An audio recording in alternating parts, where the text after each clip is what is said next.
देश की अर्थव्यवस्था के संदर्भ में एनएसओ नेशनल स्टैटिस्टिकल ऑफिस ने एक रिपोर्ट कल प्रकाशित की, जिसमें विंडो से आती हुई, हम तो कहेंगे विंडो से छन के आती हुई एक किरण दिखाई पड़ी प्रकाश की। और वह किरण इस रूप में है कि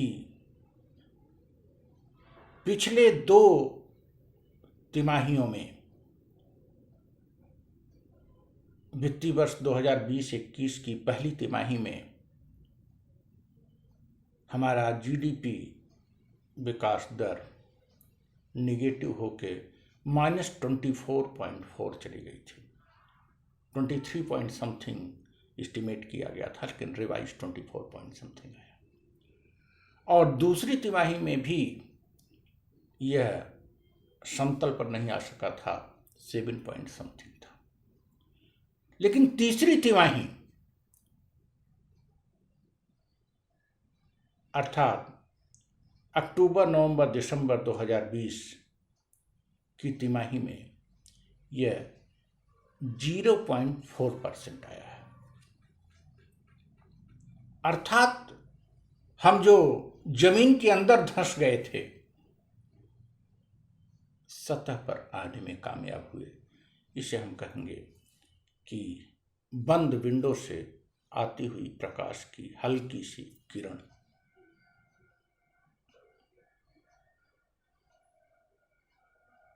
क्या विंडो को खोलने से प्रकाश पूरा आ जाएगा? अभी ऐसी अर्थव्यवस्था नहीं दिखाई पड़ रही है, क्योंकि अभी भी सर्विसेज सेक्टर, जिसका योगदान बहुत ज्यादा है, वह निगेटिव में चल रहा है। सर्विसेज में ट्रांसपोर्ट है, कम्युनिकेशन है, ट्रेड है, होटल्स हैं, दीज आर इन निगेटिव। इनमें अभी प्रगति नहीं हुई। जो प्रगति दिखाई पड़ रही है वह है एग्रीकल्चरल सेक्टर की है। एग्रीकल्चरल सेक्टर जो पहली तिमाही में घटकर 3 पॉइंट समथिंग था, फिर 3 पॉइंट हुआ और अब वह 3.9 तक। यह एक शुभ संकेत है एग्रीकल्चरल सेक्टर का विकास।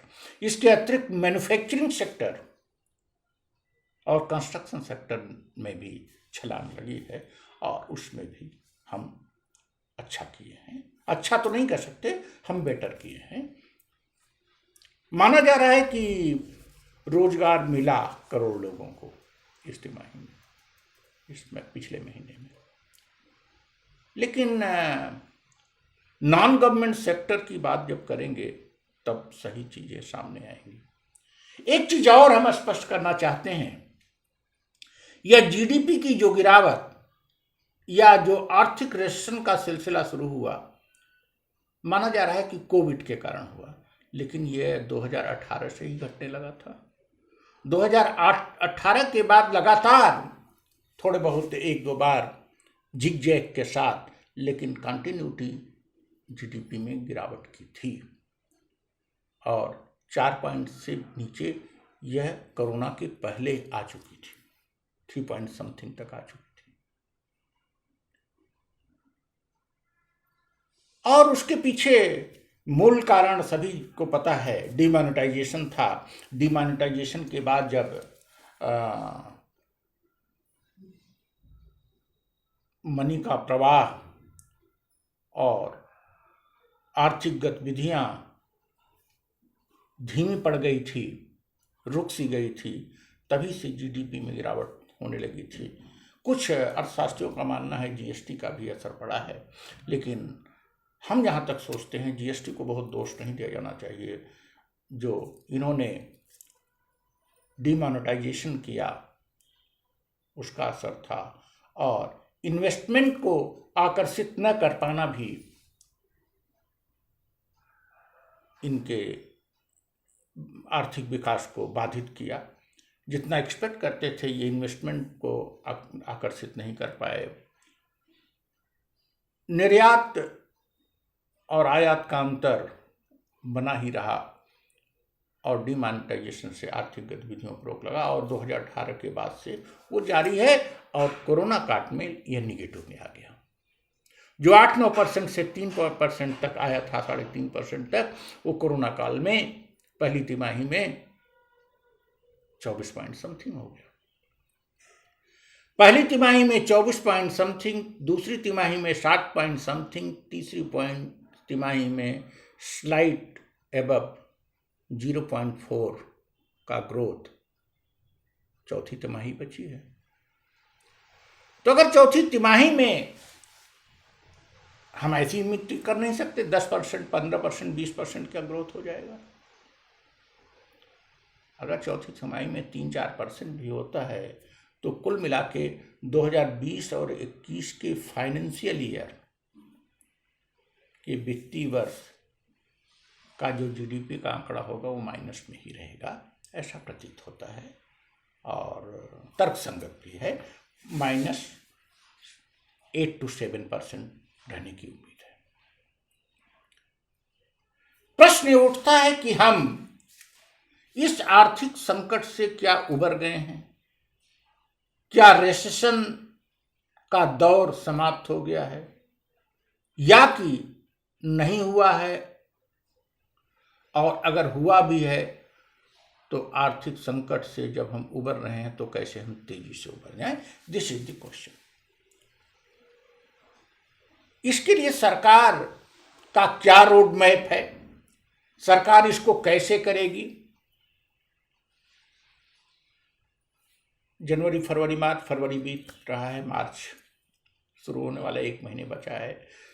करंट फाइनेंशियल ईयर में वर्तमान बजट में क्या ऐसा है, सरकार की क्या ऐसी पॉलिसी है कि हम 2 डिजिट में जीडीपी को ला सकें 2021-22 के लिए?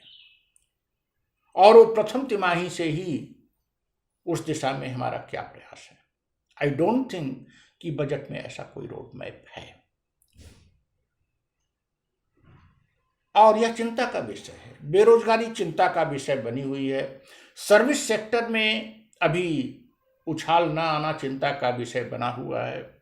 सर्विस सेक्टर का ही योगदान जीडीपी में सर्वाधिक है इस समय और सर्विस सेक्टर में अगर माइनस में हम रहेंगे तो किसी भी तरह से हमारी जीडीपी का उत्थान नहीं हो सकता। On the other hand agriculture sector आपको थोड़ा सा सेव किया है। एग्रीकल्चर सेक्टर में अच्छा किए हैं हम, लेकिन एग्रीकल्चर किसानों का जो आंदोलन चल रहा है, क्या इसका पूरा इम्पैक्ट नहीं पड़ेगा? और जीडीपी में जो योगदान होता है एग्रीकल्चर सेक्टर का, वो ज़्यादा उसका अंश उसी क्षेत्र का होता है जिस क्षेत्र में ये आंदोलन चल रहा है। तो किसान आंदोलन से जीडीपी पर आने वाले साल में क्या असर नहीं पड़ेगा, या कि सरकार इसे भी बहाने के रूप में यूज करना चाहती है? जैसे 2018-2019 में जीडीपी में गिरावट जारी रही, लेकिन जो पैंडेमिक आया, जो यह महामारी आई, सरकार को एक बहाना मिल गया कि कोरोना संकट के कारण जीडीपी में गिरावट आई। क्या किसान आंदोलन पर बहाना ठेलना चाहती है? बहाना ठेलने से तो काम नहीं चलेगा। देश आपका है, देश हमारा है, देश सबका है। तो आर्थिक विकास की रफ्तार दूसरी चीज है। आर्थिक विकास की रफ्तार हमको सापेक्ष भी देखना होगा। कोरोना संकट के दौर में भी चीन की विकास दर में उतनी गिरावट नहीं आई जो भारत में आई। उसका भी पॉपुलेशन ज़्यादा है, वहाँ ही कोरोना संकट शुरू हुआ। बांग्लादेश की विकास दर, जीडीपी। तो इस प्रकार से अगर हम सापेक्ष भी देखें तो भले ही आशा की एक किरण दिखी हो, लेकिन इसे उत्साहवर्धक नहीं माना जा सकता और हमें सतर्क रहना होगा, सावधान रहना होगा और आर्थिक विकास दर को 2 डिजिट में अगर हम 21-22 में न ला सकें तो कम से कम पुरानी दर 7-8% तक तो ले आवें।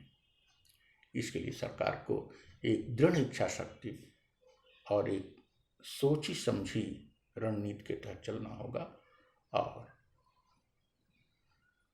तभी ऐसा संभव होगा। लेकिन दुर्भाग्यपूर्ण है कि न तो इस बजट में ऐसा कुछ दिखा, न प्रधानमंत्री और वित्त मंत्री की नीतिगत किसी घोषणा में ऐसा दिखा।